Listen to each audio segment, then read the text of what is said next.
Welcome to This Week in Resistance, a weekly summary of events in West Asia, detailing reaction and resistance from a left perspective, for the week of Saturday, August 30th to Friday, September 5th. Beginning with Gaza. In the past week, the illegal settler colonial occupation called Israel's genocidal war on the people of Gaza has claimed 596 martyrs and injured 2,532, bringing the total since October 7, 2023 to 64,368 martyrs and 162,367 injuries at its lowest extent. August 30th was International Day of the Victims of Enforced Disappearance, and to mark it, the Palestinian Prisoner Society, or PPS, released a statement regarding the colonial occupation government's program of disappearing Palestinians, for example, abducting them from Gaza, which they describe as, quote, one of the most defining features of the close to 2 years of genocide, end quote, and, quote, a primary cover for widespread torture against Palestinian detainees arrested from Gaza, leading to the death of dozens, end quote. They add that organizations still cannot get clear or accurate information regarding the number of detainees and martyrs taken from the Strip. As of the 30th, the Israeli Prison Service reports 2,378 detainees from Gaza classified as, quote, unlawful combatants, end quote, and the PPS reported 46 among them identified as martyrs. The occupation's numbers do not include detainees from Gaza held in army camps, which number another 1,584. The PPS says this indicates that, quote, the number of Gaza detainees acknowledged by the prison service has doubled over the past year, end quote. On the 3rd, the Palestinian Prisoners Club reported that the total number of prisoners and detainees in occupation prisons has risen to over 11,000, consisting of 49 women, 2 from Gaza, over 400 children, and the majority, 3,577 administrative detainees, as well as 2,662 unlawful combatants, not including Gaza detainees in IOF camps, and including some prisoners from IOF aggressions on Lebanon and Syria. On August 31st, the government media office in Gaza reported on the massive campaign of demolitions commented on in last week's episode. They say the occupation has detonated over 80 remote-controlled APCs laden with massive amounts of explosives in civilian residential areas, in what they describe as, quote, a scorched earth policy, end quote. On September 2nd, the Ministry of Health also reported on the starvation being imposed by the occupation on Gaza, in which over 185 people died from famine in August alone. 43,000 children under 5 and over 55,000 pregnant and breastfeeding women are suffering from malnutrition. And the occupation continues to block all food and aid, regularly targeting Gaza's medical infrastructure on top of its consistent bombing of civilian gatherings. Still, Gaza resists, and Gazans refuse to leave their home, demonstrating their heroic steadfastness. Occupation media revealed an internal booklet from the Israeli Occupation Forces, or IOF, in which they state that their Gideon's Chariots operation was a complete failure, where they made, quote, every possible mistake, end quote, admitting the victory of the resistance in Gaza's counter-operation, David Stones. The Marxist-Leninist resistance group, the Popular Front for the Liberation of Palestine, or PFLP, sent a delegation to meet with Tunisian parties, including the Unified Democratic Nationalist Party, a communist party, one of the oldest and most important unions in the country, the Tunisian General Labor Union, or UGTT, and the Popular Current Party, a socialist and Arab nationalist party, in order to discuss forming a progressive Arab front to support the Palestinian cause and to go over Palestine's role in the wider Arab struggle. The PFLP delegation was well received, and even visited activists from the Popular Current Party on hunger strike in solidarity with Gaza. Finally, on the 5th, the occupation's War Minister Israel Katz said on Twitter that, quote, the bolt must be removed from the gates of hell in Gaza, end quote. And then the IOF bombed a high-rise tower in Gaza City, completely demolishing it, and threatened to do the same to more. The Palestinian resistance factions responded, with the Popular Resistance Committees describing Katz's statement as, quote, an open call for genocide and ethnic cleansing, end quote, and Hamas calling it a, quote, unprecedented challenge to international law and humanitarian norms, end quote. Now to actions reported by the resistance in Gaza over the past week. On Saturday, August 30th, the armed wing of Hamas, the Mater Izz ad-Din al-Qassam Brigades, or Al-Qassam Brigades, reported shelling a gathering of IOF soldiers and vehicles in the incursion axis south of Az-Zaytun with a number of mortars, and hit a Merkava tank and a D9 military bulldozer with an Al-Yasin 105 shell and a Shuwath explosive device, respectively, southwest of Az-Zaytun. The IOF also admitted to the death of a reserve officer in Khan Yunis. On Sunday, August 31st, Al-Qassam Brigades managed to destroy an IOF troop carrier with a highly explosive ground charge, causing it to catch fire. Fighters observed Medivac helicopters landing in the area of An-Nazla, west of Jabalia. Occupation media reported casualties after an IOF Hummer and military bulldozers were struck by anti-tank missiles in Jabalia. A Merkava tank was also reportedly targeted in the area. Occupation media also reported intense fighting in Gaza, resulting in at least 4 injured occupation soldiers, 1 critical. And the IOF claimed to have assassinated Al-Qassam Brigade spokesperson Abu Obeida, something they have claimed before, but Hamas has not yet confirmed this.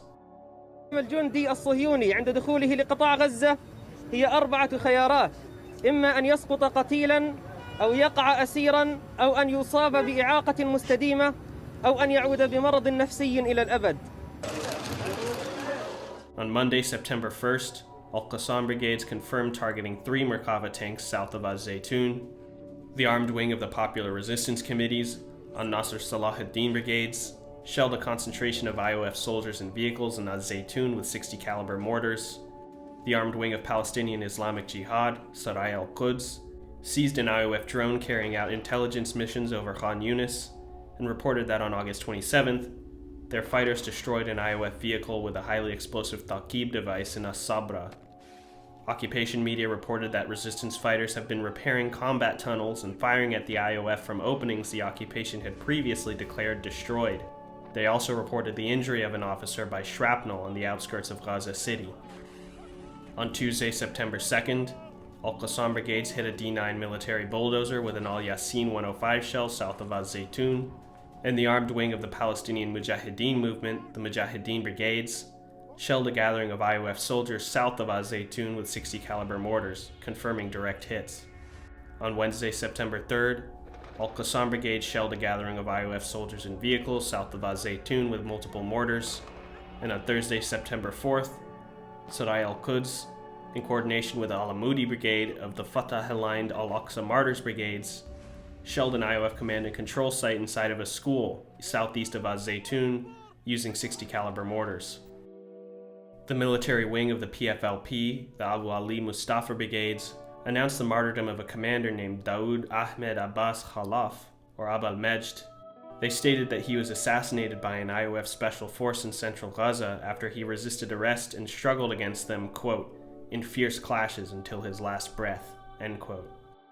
And finally, on Friday, September 5th, the PFLP again reported a martyrdom, this time a commander named Mamdou Aouni Ismail Bakr, or Abu Sajid, who died in, quote, an unfortunate accidental incident, end quote.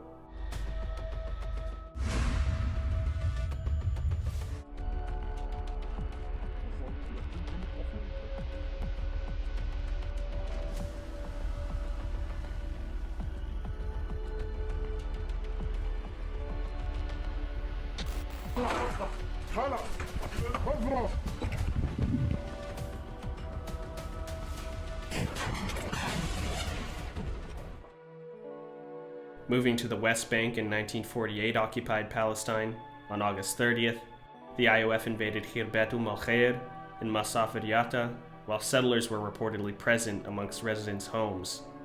Settlers broke into the village of Duma, south of Nablus, and harassed residents. And the IOF invaded the village of Kusra, east of Salfit. On August 31st, settlers under IOF protection broke into the courtyards of Al-Aqsa Mosque, the holiest site in Islam outside of Mecca and Medina. The IOF invaded the town of Beit Furik, east of Nablus. continued their aggression on Jenin camp, shot a man in Al-Fawar camp south of Al-Khalil, where they were stationed in civilian homes,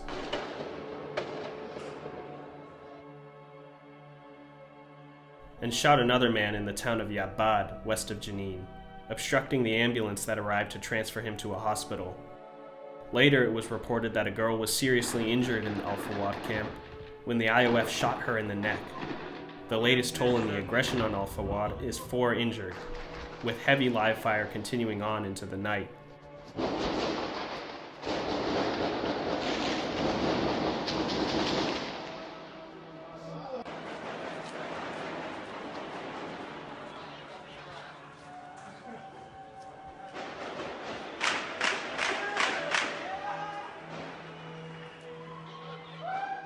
Al-Quds, or Jerusalem Governorate, reported that occupation authorities are carrying out excavations and demolitions beneath Al-Aqsa Mosque, affecting artifacts dating back at least to the Umayyad period.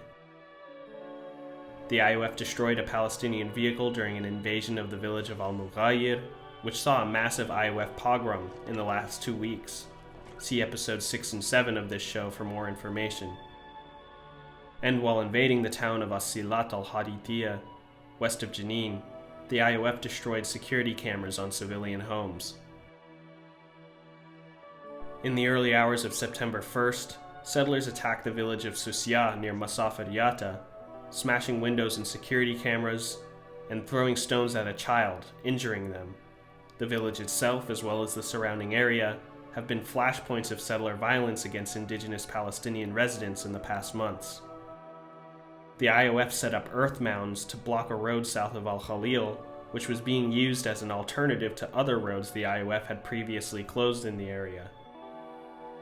Settlers opened a kindergarten on illegally seized land south of Jenin, extending the Homesh settlement, which was evacuated in 2005, in a horrifying yet common scene of the settler colonial ethno-state utilizing children essentially as human shields in their mission to colonize indigenous land in escalating and provocative ways.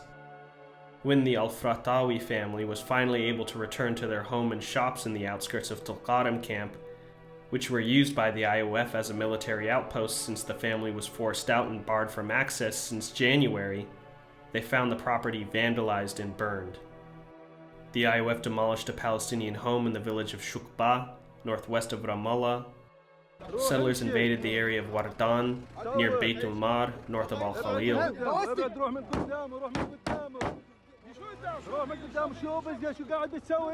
Harassing residents and grazing their sheep on Palestinian farmland. A settler ran over a Palestinian girl in the town of As-Sammu, south of Al-Khalil. Colonial authorities reported a 40% rise in the demolition of Palestinian homes in the first half of 2025. Settlers set fire to Palestinian farmland and attacked homes in Wadi Sa'ir, north of Al-Khalil. The IOF fired flares over Mount As-Salmeh, outside the village of Rabah, southeast of Jenin. And also on the 1st, the Media Committee in Jenin camp reported on the 224th consecutive day of aggression on the area, in which 70% of the camp has been destroyed, comprising over 650 buildings razed, and roads cut through the middle of neighborhoods to fragment them. They also report that the resistance in Jenin camp detonated an IED on invading forces in Silat al-Dahr, as well as the fact that settlement expansion is again ongoing outside Jenin, provoking fears of a new wave of colonization, and that over 40 young men, including fighters from the Jenin battalion, remain detained by the so-called Palestinian Authority under, quote, inhumane conditions of torture and abuse since the start of the aggression, end quote. On the morning of the 2nd, occupation forces disguised as civilians entered Al-Mashmas neighborhood in Tamun, south of Tubas, carrying out an assassination operation in which they opened fire on a Palestinian intelligence officer, his wife, and their 3 children in their car, injuring all 5. They then sent in reinforcements, opened fire at a Red Crescent ambulance trying to enter the area, and detained 1 person. While invading the town of Al-Yamun, northwest of Jenin, the IOF assaulted a resident.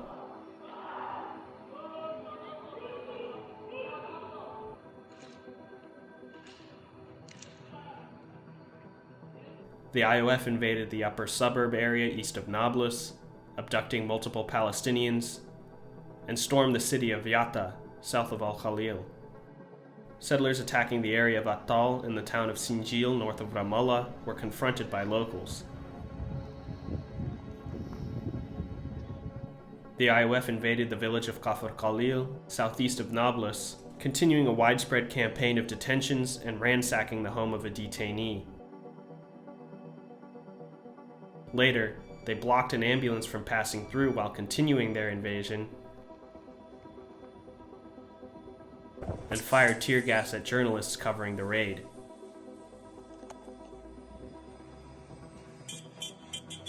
Occupation forces began demolishing a Palestinian home in the town of Hizma, northeast of Al-Quds. The IOF blocked the entrance to the town of Tormusaya, southeast of Salfit, blocking hundreds of residents from their homes for hours. Occupation soldiers again took up positions in a residential building in Al-Fawar camp. The IOF set up a checkpoint blocking the main street of Deir Balut, west of Salfit. Settlers shut off a water pipeline supplying Gaza, demanding the imposition of an even fuller siege on the strip. The IOF invaded the town of Beita, south of Nablus, where locals reportedly confronted them.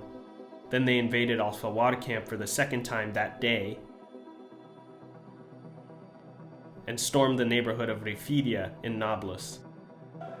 Settlers under IOF protection took over a Palestinian home in the old city of Al-Khalil, celebrating in the streets. And Quds News Network reported that on the night of the 2nd, the IOF carried out field interrogations in the West Bank, abducted 6 civilians near Jenin, opened fire in Ariha, leveled 2 houses near Beit Lahem, fired tear gas at civilians, and raided homes near Tulqaram.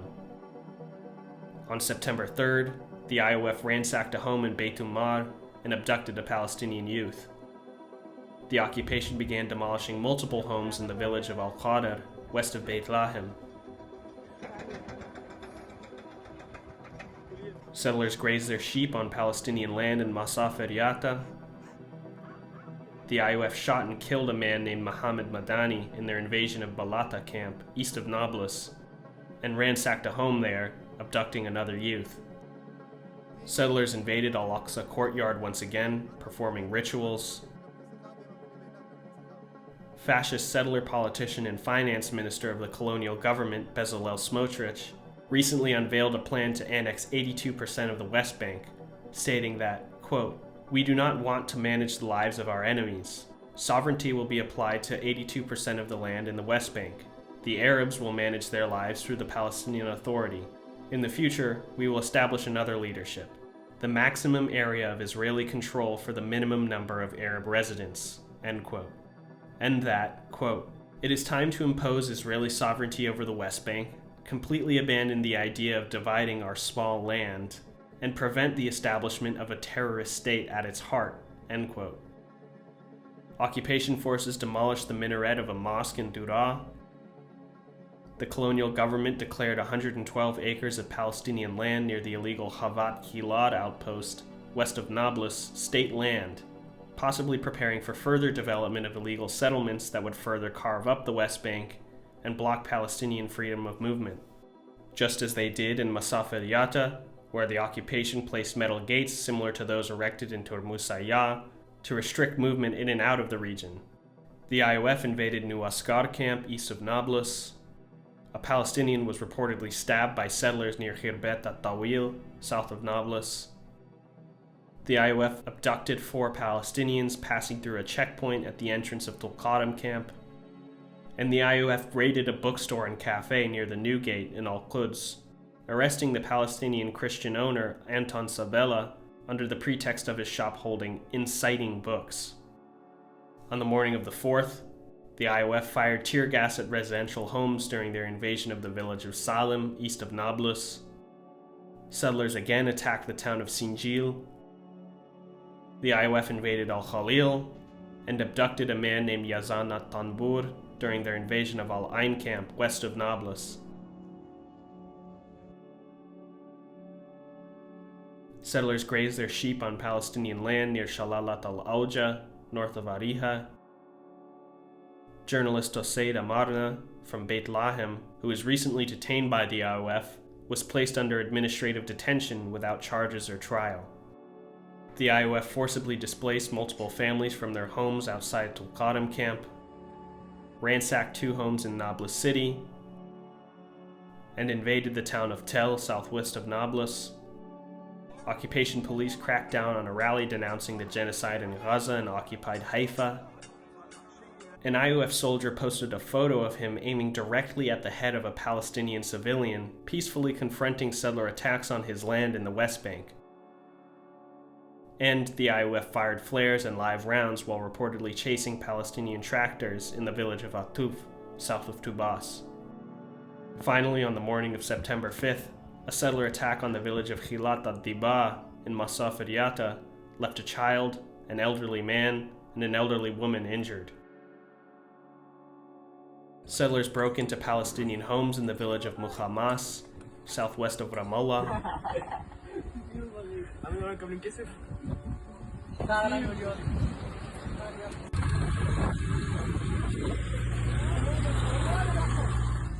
The IOF abducted multiple Palestinians while again invading Al-Fawad camp, opened fire in the village of Kafr Qadum, east of Qalqilia, and shot and killed a man named Ahmed Abdel Fattah Shahada at a checkpoint south of Nablus, detaining his body afterwards. The IOF claimed he threw a grenade, but even occupation media admitted it was only a can of air freshener spray. The IOF also opened live fire and shot stun grenades in the village of Hussan, west of Beit Lahem, and invaded the town of Nilin, west of Ramallah, where injuries from IOF gunfire were reported.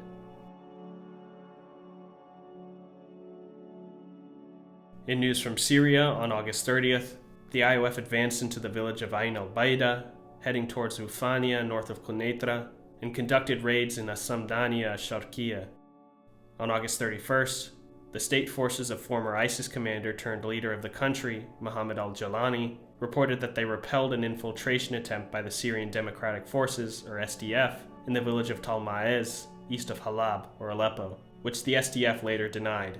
In the past week, the US has been pressuring Jalani's government, dominated by his coalition of militias formerly affiliated with Al-Qaeda, Hayat Tahrir al-Sham, or HTS, and the SDF to integrate, as small clashes between the two sides have regularly broken out. An ISIS suicide attack in the Raqqa countryside injured 3 SDF fighters who killed a second militant. The IOF set up a checkpoint in the town of Jabata al-Khashab, southwest Quneitra, with military jeeps and about 25 soldiers.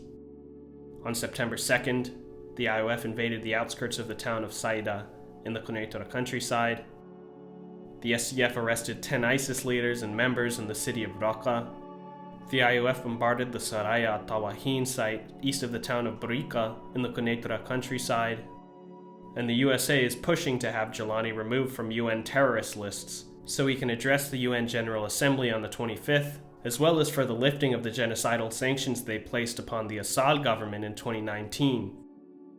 On the 2nd, it was reported that the IOF has established a military post in Ufania, restricting movement and essentially imposing a blockade. Al-Akhbar reports that daily patrols now pass through the village. A 12-vehicle IOF convoy also entered Al-Asha from the occupied Golan Heights, moving toward Al-Azba, where they set up a checkpoint and searched homes. Patrols were also reported in Tel Kurum and near Saida al-Golan. As of the 3rd, the number of people detained by the IOF in Quneitra alone is 34. Early on the 3rd, the IOF raided Jabhat al-Khashab, reportedly abducting 7 people. The SDF reported that they arrested 5 members of an ISIS cell in the southern Raqqa countryside. And finally, an IED in a vehicle exploded in the west of the Syrian capital of Dimashq. The Jalani regime has not yet released a statement regarding the incident. In Lebanon on August 30th, the IOF bombed the home of Mohammed Hussein Qassam, who was previously killed by them in the village of Aita Shab, joining the thousands of ceasefire violations the IOF has already committed, mostly in southern Lebanon, as all locations mentioned in this segment are, unless indicated otherwise. On August 31st, Lebanese army intelligence arrested 3 young men from the town of Majd al-Zun, who prevented a UN Interim Forces in Lebanon, or UNIFIL, patrol from passing through the town. The IOF carried out intense strikes on Nabatea, including belts of fire.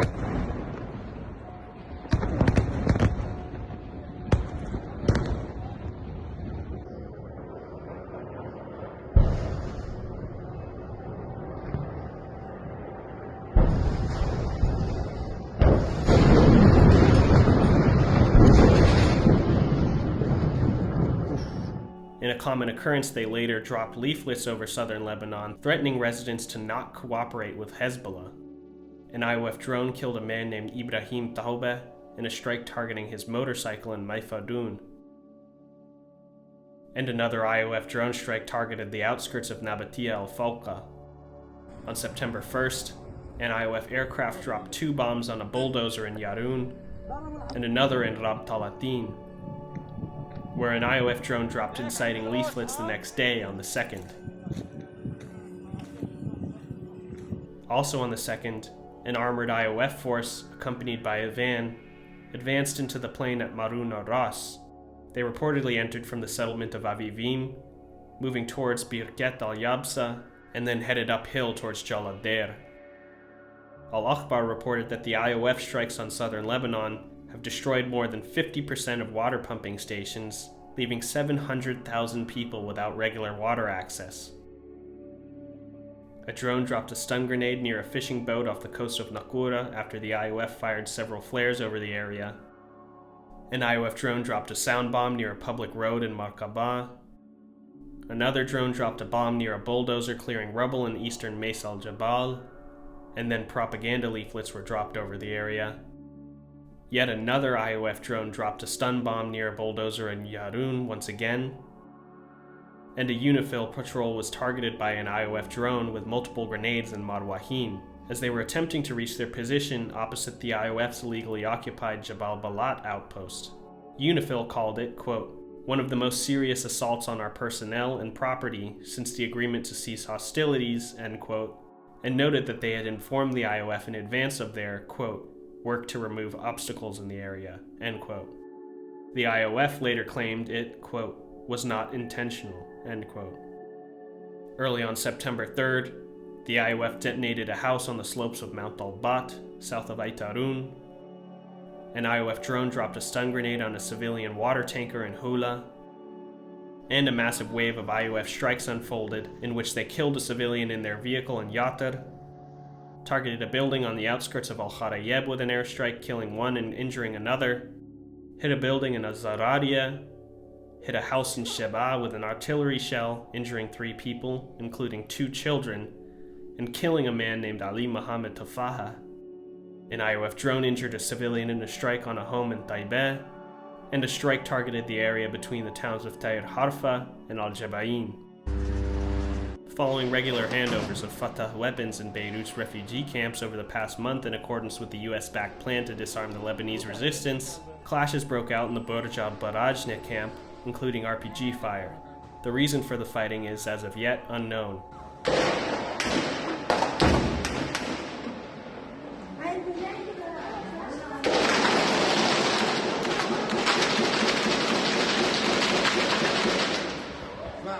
Late on the 3rd, the massive wave of strikes on South Lebanon continued as at least 15 strikes hit Adlun and Ansariya, causing fires and widespread destruction.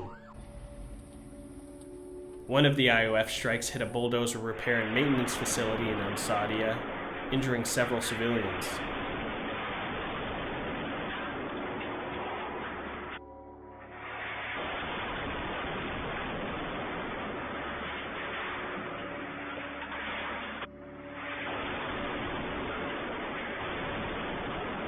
The Lebanese Ministry of Health reported 4 killed and 17 injured in total in the strikes over the entire day. On the 4th, an IOF drone strike hit a prefabricated room on the outskirts of Ait al-Shab, and the IOF dropped inciting leaflets against a stone factory on the Wazani Road. Finally, on the 5th, the Lebanese cabinet held a session in which, among other things, they rammed through the US plan to disarm the resistance, already unconstitutionally approved last month. The ministers from the Shia bloc walked out, alongside State Minister Fadi Maki, who stated that, quote, "Given the current situation and the withdrawal of a key component, I cannot bear the responsibility for such a decision again, and I have decided to withdraw from the session," end quote.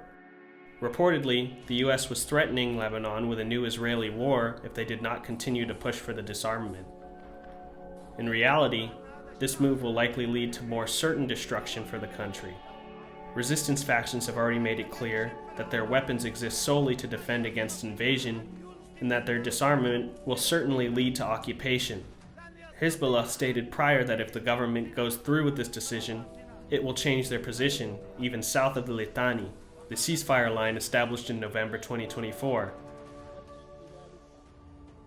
That night, mass demonstrations broke out across the country, protesting the decision and showing their support for the resistance.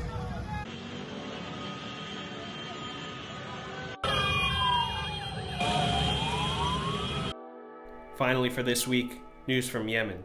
On August 31st, after assassinating the Yemeni Prime Minister and almost his entire cabinet, a meeting of the illegal settler colonies cabinet was changed to a more fortified complex under fears of Yemeni retaliation.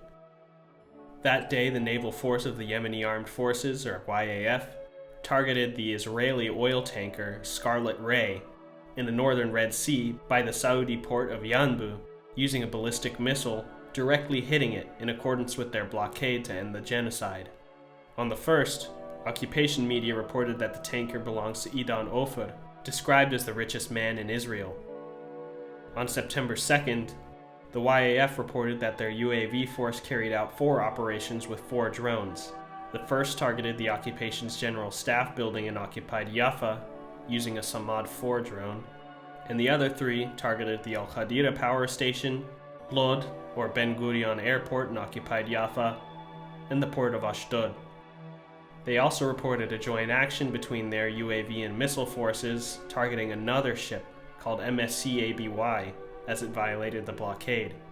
2 drones and a winged missile were used as the tanker was attempting to enter ports in occupied Palestine. On September 3rd, the YAF reported yet another action in which they used 2 ballistic missiles to strike, quote, "sensitive targets of the Israeli enemy in the occupied Jaffa area," end quote. A multi-tipped fragmentation missile was used for the second time. First spotted 2 weeks ago, see episode 6 for video, and the other used was a Dhul Faqar type missile. The IOF claimed these were intercepted, but footage of either shrapnel or the cluster munitions falling has come out. Later, senior Ansarallah leader Nasr ad-Din Ahmad stated that the YAF's operations, quote, "in support of the Palestinian resistance in Gaza, and in defense of Gaza and its people, and in response to the Zionist aggression against Yemen, are continuous and escalating," end quote. Then, for the second time in a day, the YAF reported targeting, quote, "an important and sensitive target of the Israeli enemy west of occupied Jerusalem," end quote, using a Palestine II hypersonic ballistic missile, as well as a target in occupied Haifa using a drone. Finally, on September 4th, the YAF missile force targeted Lod Airport again with another Dhul Faqar ballistic missile, and they claim, quote, "all Israeli and American interception systems failed to intercept it," end quote. This show is simply a compilation and summary of the hard work of Al Akhbar, Quds News Network, Resistance News Network, The Cradle, Mint Press News, and North Press Agency. Their consistent reporting and analysis are the only reason this show is possible. Thank you for watching.